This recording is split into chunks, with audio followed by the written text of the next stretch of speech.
ইবাদতের প্রতি উৎসাহিত কিভাবে করবেন? দলিল আবু দাউদ শরীফ হাদিস নাম্বার 1308 নাম্বার হাদিস, 1308 নাম্বার হাদিস। ক্বালা রাসূলুল্লাহ সাল্লাল্লাহু আলাইহি ওয়াসাল্লাম, আল্লাহ নবী বলেন, রাহিমাল্লাহু রাজুলান কামা মিনাল লাইল।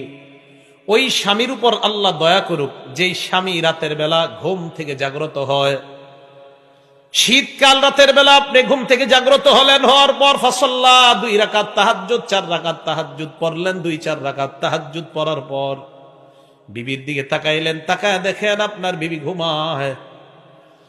আইকাযা ইমরাআ, বিবিকে জাগ্রত করলেন, বিবি জাগ্রত হতে চায় না। ফাইন আবাদ, বিবি যদি জাগ্রত হতে না চায়, সামান্য একটু পানির ছিটা তার মুখে দিয়ে দেন। নাদহা ফি ওয়াজহিহাল মা, বিবির চেহারার মধ্যে পানির ছিটা দিয়ে দিলে বিবি তাড়াতাড়ি উঠে যায়। আল্লাহ নবী কয়, কোন স্বামী তাহাজ্জুদ পড়ার পর বিবিরেও যদি তাহাজ্জুদের জন্য জাগ্রত করে দেয়, ওই স্বামীকে আল্লাহ তার রহমতের চাদর দ্বারা ঢেকে নেয়। কারণ বিবি যদি দাজ্জাল মার্কা হয়, এই পানি দিলে তো ঝামেলা আছে।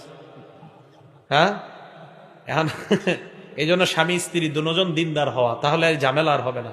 এখন যারা মা বোনরা আছেন, আপনাদেরকে বলে দিই, আপনারা একদিন দিলে আপনি আরেকদিন চান্স নিবেন। দলিল এই হাদিসে নবী বলেন, ওয়া রাহিমাল্লাহু ইমরাআ, ওই নারীর উপর আল্লাহ দয়া করেন যেই নারী রাতের বেলা তাহাজ্জুদে জাগ্রত হয়।